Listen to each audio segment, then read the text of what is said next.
just eat some food? Princess and the Bear here, and it's time for EPCOT Food and Wine Festival 2024. With the vegetarian, the gluten-free, the meaty, and the fishy things. I'm a bear, I eat things and I know absolutely nothing. So, we're going to travel around the World Showcase and eat all the things that I can possibly stand. Because the number one choice for food entertainment, that's just what we do. So remember, she's vegan, I'm not. This is going to be a long day. It's time to foodie and chill.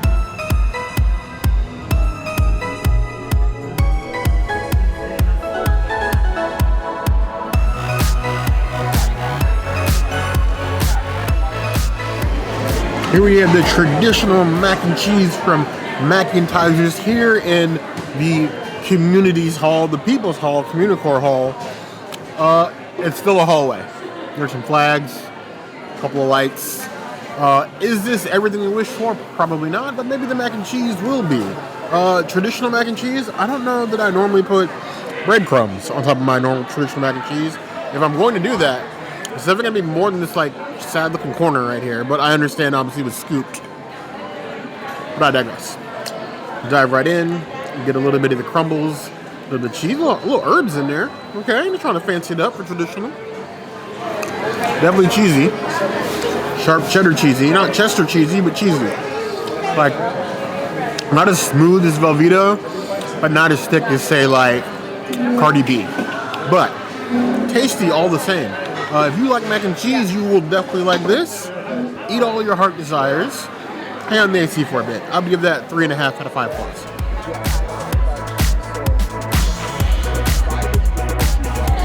Truffle mac. Shaved dirt room on top of mac and cheese with some breadcrumbs. Truffle is a strong flavor, so it's probably a good thing they didn't go completely buck wild on this mac and cheese with the amount of truffle that's on here. I guess we're going to get a whole piece of truffle and some of the mac, and we're going to see where this magic mushroom leads us. You gotta like truffle, because that's a strong curveball of truffle. Like, truffle's already a strong taste, and the pieces of truffle themselves are kind of big. Maybe if you dice up the truffle a little bit more in that, sort of spread it out, it won't be as strong per bite, but it's definitely truffle forward. Truffle with a side of mac and cheese, and this one actually feels less cheesy than a traditional mac and cheese. I'm not sure that's on purpose or not. Could just be the batch. Anytime you come to an EPCOT festival, day one, you're basically a guinea pig anyway. I would give this one 3 out of 5 stars.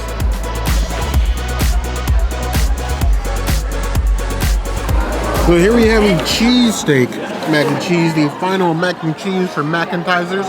Literally, shaved beef, peppers, a little bit of onions, a little breadcrumbs, literally cheesesteak on top of mac and cheese, or cheesesteak bits on top of mac and cheese, or I guess it's like a deconstructed cheesesteak because you have breadcrumbs on top, and then the cheese is the mac, and then obviously to be, I don't know, I'm making this way more complicated than it needs to be in my head, but let's dig right in. See if we can do the Northeast proud. That is too big a bite.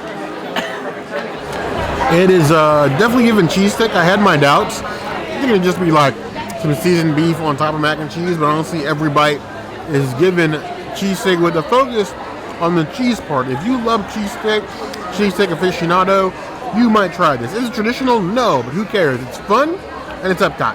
I would give that one 4 out of 5 plus.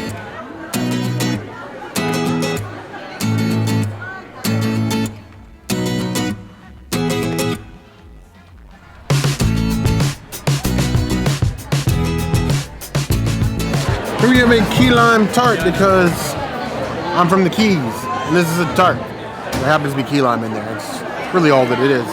Nice and tarty, a little square little box. Dive right in, the key lime flavor, that toasted topping. It's definitely tarty. There we go, struggling a little bit, but we got it. I'm happy it's just key lime. You know, like cheesecake, or I'd be in trouble. This is the kind of tart I can get behind, nice and light. Not too much tart, so it's all in balance. Not the tart drying out everything, feel like you're chewing sand, but enough topping where you feel like you're not just eating an excuse for a key lime boat. It's tasty, And Festival Favorites is continuing to serve up different favorites, even during a festival. So none of these items are new, but some old favorites may come visit you sometime throughout this festival. We're happy to see things rotate. I want to see if they're going to rotate during the festival, because that would be interesting. I would give this 4 out of 5 plus.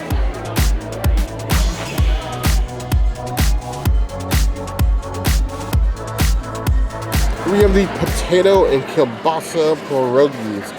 Members of the community asked us to try this one. This is not necessarily a Food and Wine 2024 item, but it is the Festival Favorites booth, whose menu just rotated at the festival start. So, you have a nice potato pierogi with a healthy dose of the sour cream and chive. I'm going to go ahead and scoop some of that off because I think most of you want me to make it through this video.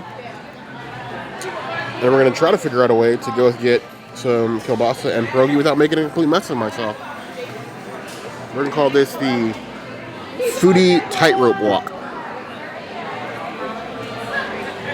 That was indeed a mouthful. Kielbasa is basic but nice and spiced. It's cooked very well, not overcooked or undercooked. The potato pierogi is nice and stuffed, soft. I think it's a little heavy on the sour cream, and I wouldn't often say that. No, some of you do love the cream. Get your minds out of the gutter. And the chive is a nice little sprinkle of flavor on top. I actually kind of like it. I'm glad that you guys recommended this to us. It's tasty. It's not going to be like in the halls of my favorite foods at EPCOT ever, but this is a consistent, tasty treat. I would give it 3.75 out of 5 plus.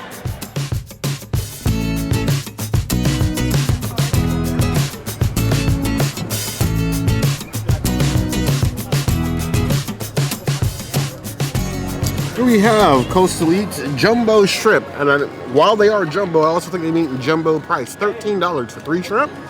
This booth is one of the hardest to recommend value-wise, but if the food is good, the food is good. You spend your money, your vacation, any way you want to. I'm gonna take the most jumbo of the jumbo shrimp because this is a big boy. He's been hitting fin day. Doesn't skip fin day in the gym. Give him a little rub in the sauce. Charred lemon, we like that. This is one of the acceptable moments of tail-on shrimp. It's fresh, it's cooked well, it's a filling bite. Honestly, it's doing shrimp bite. Not anything you remember. This is not going to be one that you bragged to your friends about you had like 3 weeks from now, because you know we all brag to our friends about going to Food and Wine opening day. It's decent shrimp. Worth $13? Probably not, but it tastes fine. I would give it 3.5 out of 5 plus.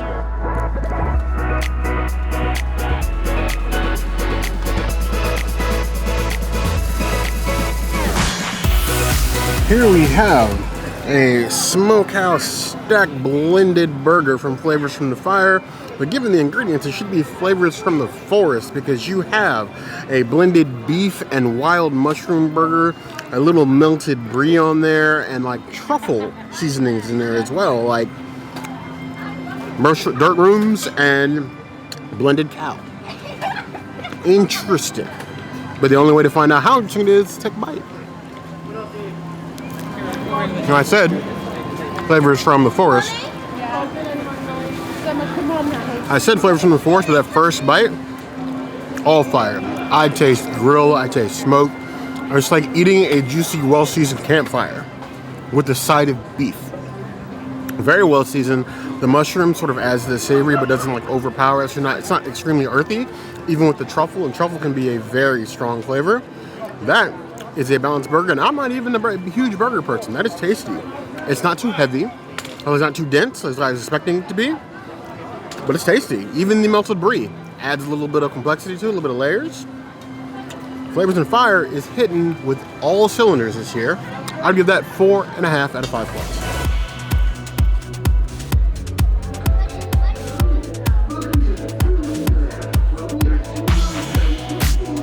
Another year of bringing the experiment in the Brew-wing, and I think when you get these wings that you're the experiment. These are the new, unbelievably spicy but extremely tasty Carolina Reaper pepper with curry wings with a cucumber riata. Now, I've had Carolina Reaper before, a dry pepper. You can catch that video on this channel. It's about 15 to 20 minutes of me being in absolute misery and pain while the princess films and I guess she giggled a little bit. I Jeff Goldblumed it. She Jeff Goldblumed it.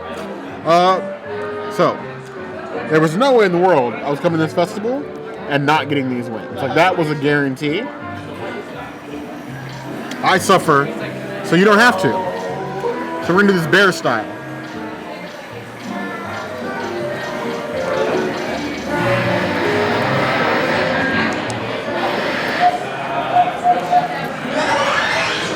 Welcome to the Brew-wing at EPCOT, where the future is being tasted today. Be sure to refer to your festival passports. I give it to them. It is quite spicy. Carolina Reaper level spicy in the front in the beginning. I give it like a 7.5, 8 out of 10 on the spice scale. It's creeping up. Very front of the mouth, not back of the tongue, not choking like I did last time. It's definitely spicy. If you are not a spice person, I would avoid. But still tasty. The curry adds a little flavor complexity to it, but you are going to feel the spice one way or the other. It's the kind of like heat that makes you want to lick your fingers, but you know you're going to pay for it later. I give it 4.5 out of 5 claws. But you're going to need a beverage. Do you like it better than last year's wings? I would say the heat with last year's wings was more immediate. But this year is a bit tastier. And now I'm starting to feel it. It's a 10 now.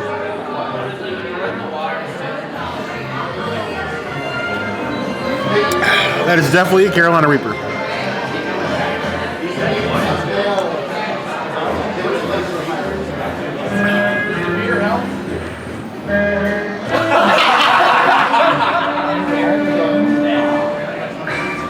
It's spicy. I don't think I'm able to finish these, but it's spicy. I feel like Bob Chapek making me feel after his last board meeting. I feel like every Muppets fan right now waiting to find out where Monsters University is going to go.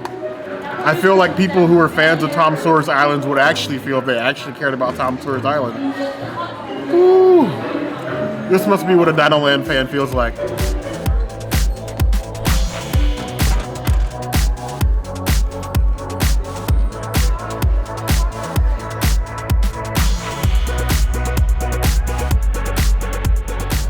There are some things, all right, that just don't work for a food festival. I feel like ramen and other broth-based bowls is just really hard to execute consistently well, or even consistently good at a festival. I know that they're like pouring the broth on after, but the way the broth is served continues to be a problem here at the Noodle Exchange. This is their shrimp noodle bowl, Thai shrimp noodles. So you got like the flat noodle and it's a curry-based sauce. Looks curry filled. We're gonna eat this in a curry. I'm not gonna curry away from it. It's not the horrific that I'm normally used to, but you know, let's not judge before I get some more bites in. Tail on shrimp in a bowl. Went on glorious rants about how I don't want to stick my fingers in my food in the middle of the park and get them all sticky and eat off the tail. So we're gonna try to do this in a manner that, yeah, it's just not gonna work. That was all tail that I spit out, so don't judge me too harshly. The fish will be fine with the tail at the very least.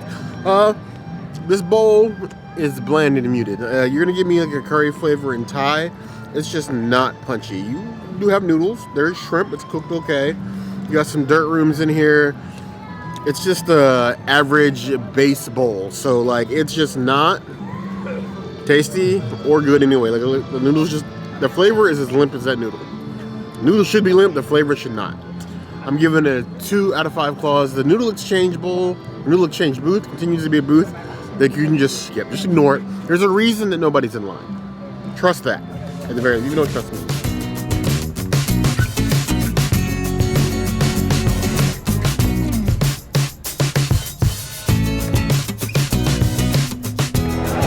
This shrimp skewer has survived almost every iteration of the Australia booth. And at this point, the number of times I've had this, I feel like another shrimp on the Barbie joke is just not doing it. So we're just gonna bite and see how it tastes. Messy, seasoned, kind of spicy. The 4 out of 10 on the spice scale, nice kick, cooked all the way through. Other than the tail on it, I kind of like it. I would give that a 4 out of 5 claws.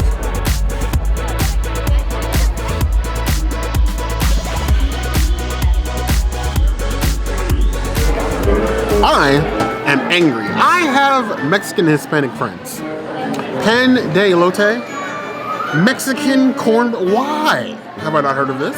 Mexican elote cornbread, and chocolate sauce, and raspberry, and queso fresco. I mean, chocolate sauce on cornbread seems wild to me, but Mexican cornbread, I feel like I've been robbed. Been holding out on me. I have all of these friends, and you're not sharing your cultural recipes with me. Shame. This is the only kind of cake and dessert I eat in my life. That is perfection.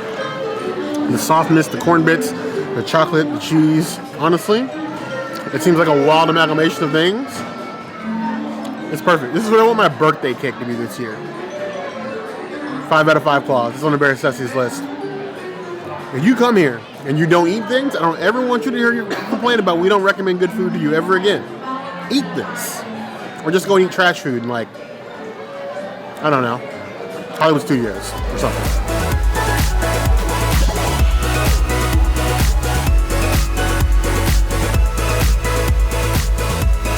So we're here at the Flautas de Barbacoa, the Mexican booth. Another new item for this year. You have a corn tortilla with flour, or not flour, cream and cheese, a little bit of radish, guacamole, verde sauce on top, and barbacoa inside. Closest comparison, Mexican lumpia. Stuffed, grilled, flavor, crispiness of like the tortilla. It's Mexican lumpia. And I don't mind it, I actually like it. 4 out of 5 claws.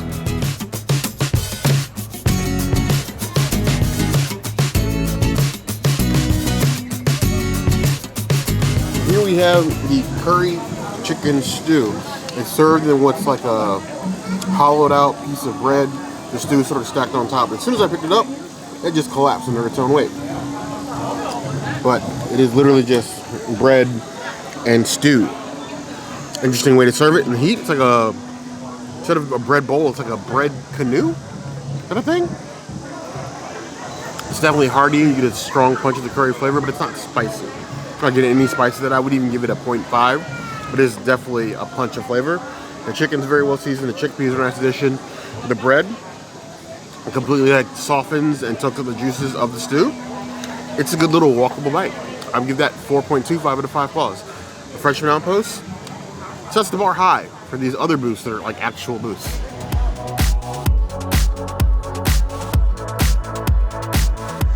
We have another Disney Moose Dome. This is a massive boy here at the Refreshment Outpost. They always have the most random assortment of items. Why they have a Moose Dome? No clue. But we like sweet things, so we're gonna take a bite of something sweet. There's like triple chocolate. Chocolate cake on the inside, white chocolate mousse on the top, chocolate layering in the icing, and there's even a chocolate cookie. The chocolate 4 ways. You need your chocolate fix. This is it. I give it 4 out of 5 claws.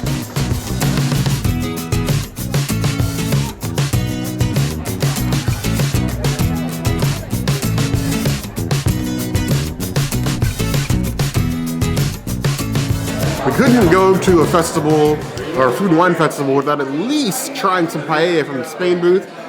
They're doing it right. Shame to everybody else in World Showcase, but look at this. Shrimp in my paella. Tails off. What is everybody else excuse? But then you have some mussels in here and some scallops. Some like black rice, which is interesting, with some little chives on top. So let's fork all the shellfish and feed myself a delicious treat. I stand corrected. The one had no tail on, the other ones do have tail on. Paella is very nice, flavorful. The rice is soaked up. All the seafood has got a little bit of spice to it. I give it like a 2.5 out of 10 on the spice scale, but the flavor is punchy. I'm always afraid to get something from the Spain booth because they do seafood, and you never quite know how good seafood is going to be out of one of the booths here on World Showcase. I can confirm that Spain seafood is alive and kicking. Figuratively, of course. We got 4.5 out of 5 claws.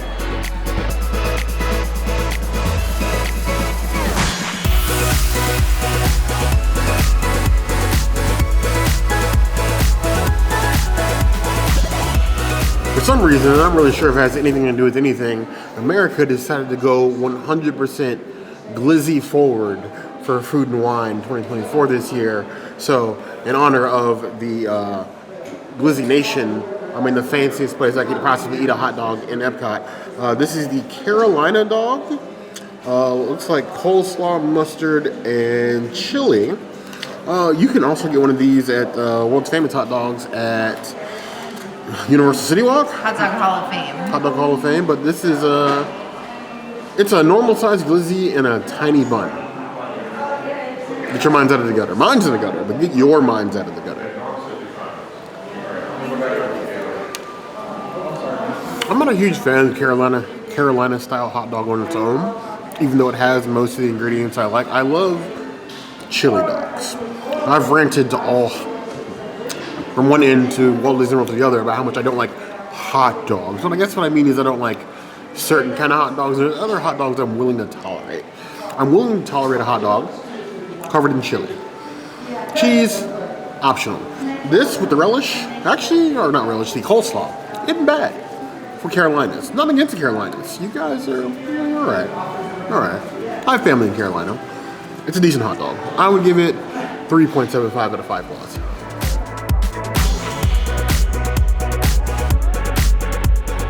Here we have the Chicago style glizzy with the neon green relish. I'm old school Chicago. The neon green relish, doesn't really do anything for me, but it's just relish anyway. You got the onions, you got the pickle, the slices of tomato, the mustard, the celery salt, because I can smell it. This is something that may even do Portillo's proud. I need to understand why America went all glizzy. Are we just a glizzy country now? Yes. Or glizzy town? No, I say that as far as like Chicago dogs. I mean, old to Chicago, but I'm northern Chicago. You know that north side of Chicago that nobody claims, like Waukegan, Gurnee area, one of those. It is a decent hot dog, and I don't say that often. It's a quality hot dog. I'm seeing people walk to the booth and sort of scoff as like it's all hot dogs. They're expecting the seafood boil that you would normally see earlier in the year when Food and Wine starts a bit earlier. But it's actually not a bad meal. It's something that I would actually eat on the go because it's not like a full size one of the Magic Kingdom foot long hot dogs. It's a dog I could take to go. And sometimes even I got that dog in me. I would give it 4.25 out of 5.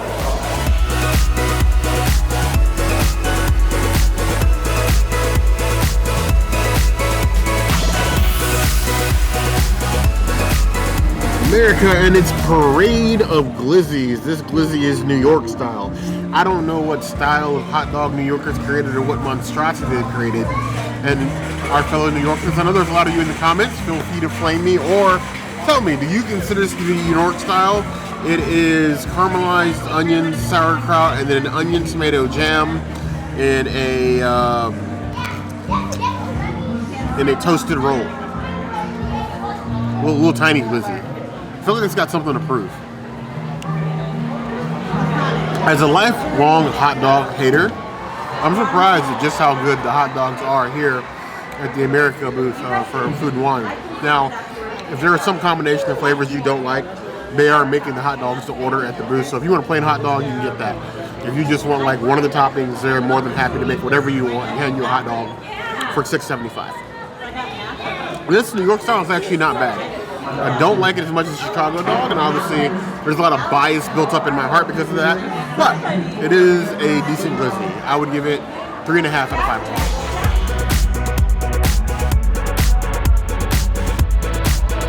Now we have the Southwestern style dog, and what is more Southwest style than wrapping whatever you can in bacon? So they took an all beef hot dog, wrapped it in bacon, dumped pinto beans on top of it, with a crema and a queso, because why not? American West influences along with some south of the border influences. I can't think of anything more Southwest than that. When they put it in this French roll, this baby is hard, like hard-headed. Like I could knock out a coyote with this thing. Like it's more a biscuit than a bun. I don't know what it is. I think it's a combination of the bacon, which is crispy, mind you, and the pinto beans. Is not a vibe. My mouth cannot reconcile the pinto beans with the queso and the bacon. I'm just not loving it. Not to mention the bun itself is just crispy and dry. Feels like sort of arid desert life that the Southwest is used to. My Southeastern functionalities cannot handle that. That's a 2 out of 5 plus.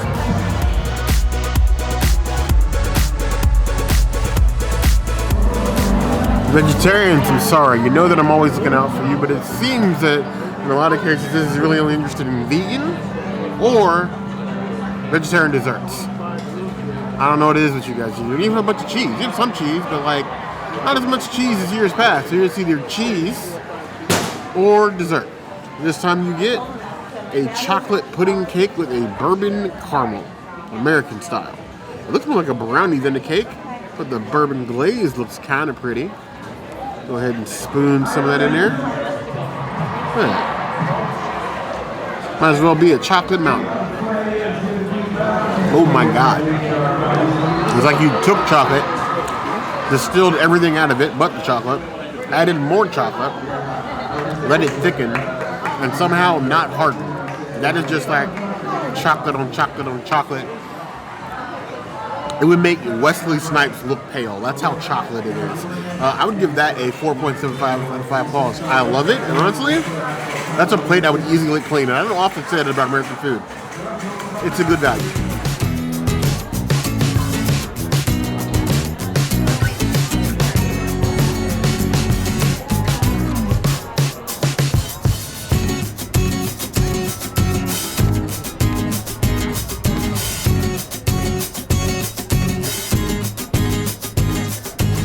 Here we have the eel tamake sushi. They're basically a loose hand roll sushi.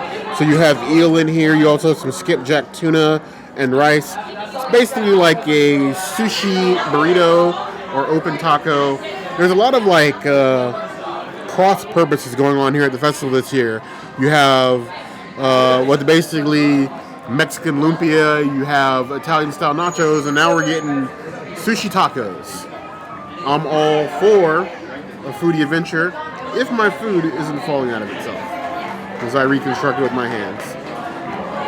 The seaweed is not good for this. I am all for the eel. That combined with the tuna and the rice. It makes for a good roll. It's definitely a lot more deceiving than it looks. It looks like it's not a lot of food, but it's actually pretty filling. One of those is probably a good snack for a couple hours. I would give that 4.5 out of 5 claws. More of that. I think it's time to replace Cat to a Girl's menu with even just half of the stuff we get at the festival booth, because that place is terrible, and the festival booth is at least consistently good or better.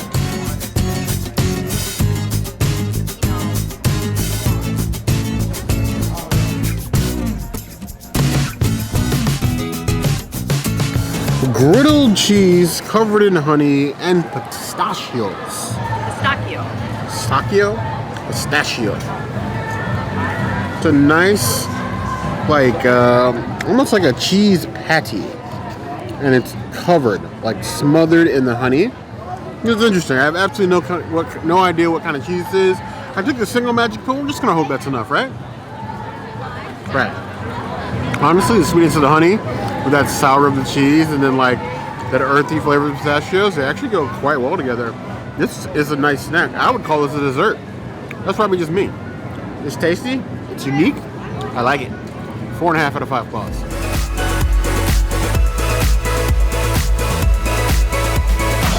We have the lamb gyro, with a nice shaved lamb on the inside with tzatziki on a flatbread with lettuce, and I believe there's some tomato hidden deep down in there. They wrapped it like so many burritos and or shawarmas. We're gonna peel this back and we're gonna take a nice bear-sized bizite. I was concerned about the lamb to bread ratio with the sauce, but there's plenty of all three of those. It's like laying you in a nice warm bed made of lamb's wool? Sheep's wool? I don't really have any idea what I'm getting at, but it is a tasty, savory treat. Honestly, I could use more walk-around rolls wraps like this in EPCOT. I would give this 3.75 out of 5 claws. It's good, but it's not going to be something I'm like, run here and get this.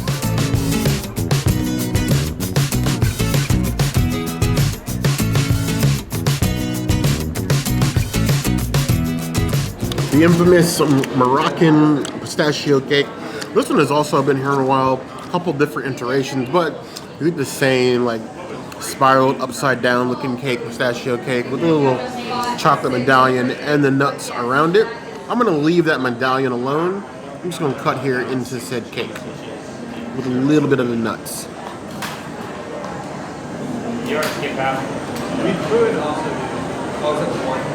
A little bit of cream. There we go. Tiniest bit of the cream. It's a very light and fluffy cake. It's giving me vibes of the olive oil cake from Trattoria Alfredo, but a little bit sweeter. The nuts add a nice little bit of texture. If you're looking for something desserty, but not rot your teeth desserty, this pistachio cake is probably going to be for you. I would give it 4 out of 5 claws. Solid.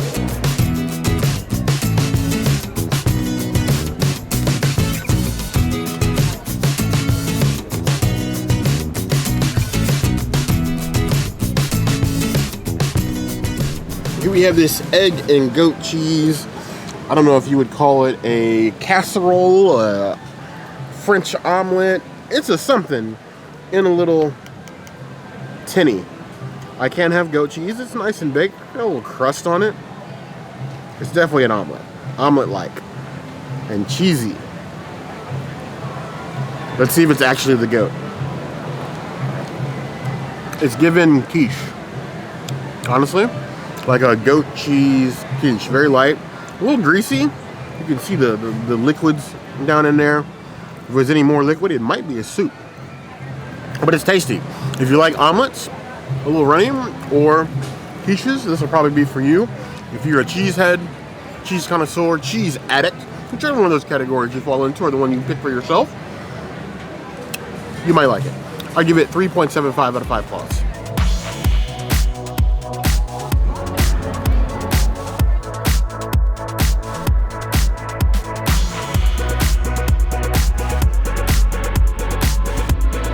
Sort of a jack of all trades Hawaiian rice bowl. We got the fukake seasoning on top. Got a little bit of Spam mixed in there. There's eel in here somewhere. A little bit of spicy mayonnaise and some rice. On paper, these are all things I should enjoy. But the look of it looks a little suspect to me.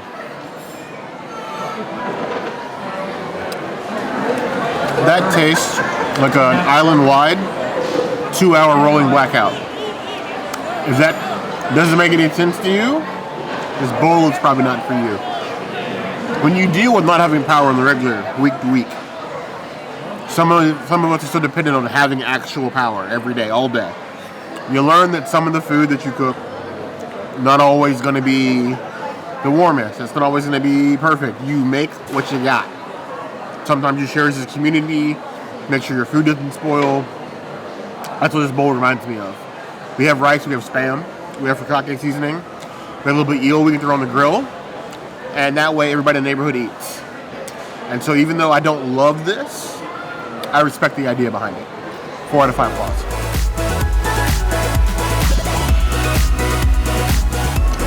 Pork slider.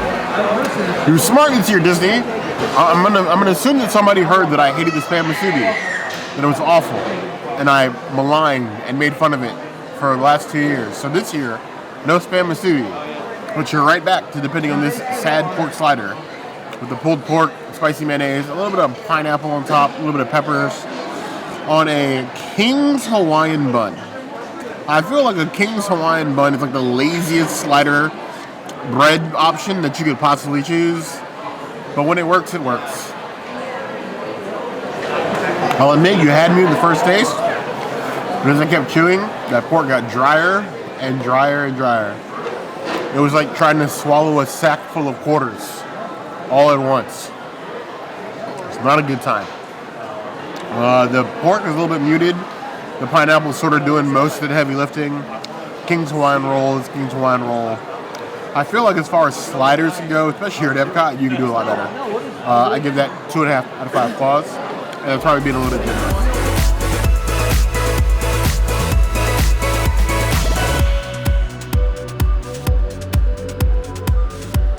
So, pumpkin ravioli.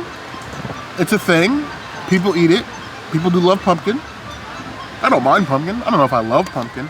But this is the saddest ravioli to ever grace the bowl. Like, it's just ravioli with a little bit of crumbles on top, some cheese bits, no sauce, just ravs, 3 of them. They're looking an inconsistent level of filled, which is why we come to the parks, right? That means 2 things. Go ahead and take a bite of said ravioli. That ravioli is thinner than your excuse that you planned your last Disney trip over. It needs more filling. The filling is good, but the lack of filling is definitely noticed. It could have been better. Hopefully the execution will improve as the festival goes on.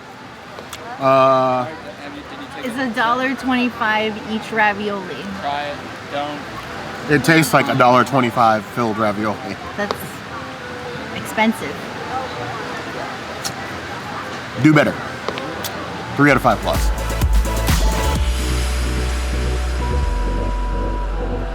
Disney, as a child raised on Mott's, applesauce it is. You can't fool me. I don't care how many funny letters you put behind it. Applesauce is applesauce. You have this fancy burrata with apple slices, a little bit of fig, pomegranate seeds, a little bit of glaze on there, candied pecans, and then what you're calling an apple puree. Let's be real, it's applesauce. Let's get a big cheese, because that's why you come here, for my cheesy comments and the Princess's cheesy comments and the cheesy videos and the Disney stuff, but mostly for the cheese. Get some pecans, get a little bit of the pomegranate, get some of the sauce. It's a bite, that's for sure. It's tasty, but it does in fact taste like it looks. Fancy fruits and cheese on top of applesauce. It looks prettier than it tastes. It doesn't taste bad, but it's really just applesauce and stuff in it. 3 out of 5 plus.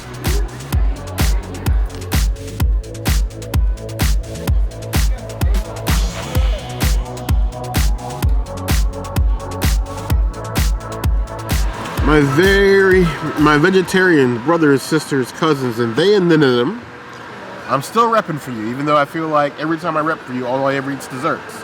I wish I could have more of the cheesy items, but they would in fact end me, so I cannot. So for now, I have to settle with bear and vegetarian desserts. This is the pear and almond frangipane pate. No idea what any of that stuff means in a sentence. Well, that was the name, and I probably just butchered it. They sprinkled this topping on top, which they seem to struggle with, but it sticks pretty well. So at least it's not going to like blow off on your clothes or anything like that, but it's got a nice sugary coating. It's basically like a turnover style pastry, but it's filled with like a pear chutney, and then the pastry itself has a little bit of almond in it. Very tasty, sugary, sweet, but not like, amazingly, not overly sweet. You would think that a chutney and the sugar would be too much. It's just enough. I would give that 4.25 out of 5 plus.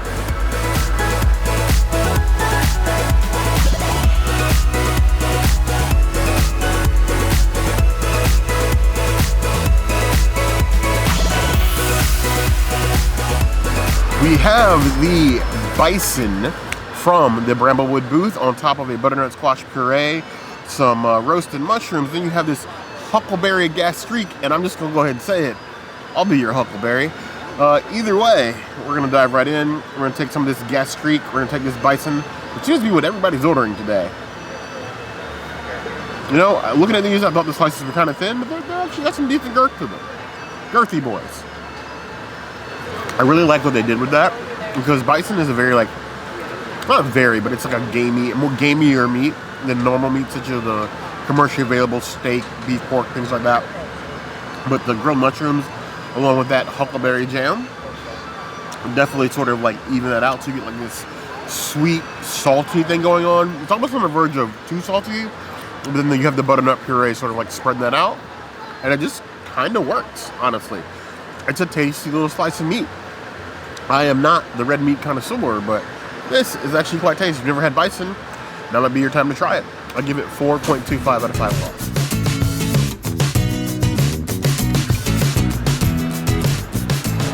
I've eaten a bunch of things and I still know absolutely nothing. I do feel like we had a lot more vegetarian items on the list that we just didn't get. So I feel like another video is in order. Guys, vegetarians, I don't feel like you represented enough. I need you guys to speak up. If I can eat it and it's not too cheesy, I will eat it just for you. That sounds incredibly wrong, but I'm riding with it. Cheese stroll, so you're cheese strolling for the community. I'm trying as best I can without ending myself, but I want to know what you guys think of the things at the festival this year. Do you already have your favorites? Does this help you make some things that you want to try? Let us know in the comments below. Of course, if there's anything we missed, that will also be the place to find us. Hit the notification bell to see other videos like this, and we have new videos 5 days a week, Monday, Tuesday, Wednesday, Thursday, Saturday. We will see you soon. Be sure to subscribe and like this video. And if you don't comment, maybe next time that we fill our booklet and get the little prize, we might actually show it to you. Wait, we won't show it to you again if you don't comment. How about that? You heard the girl.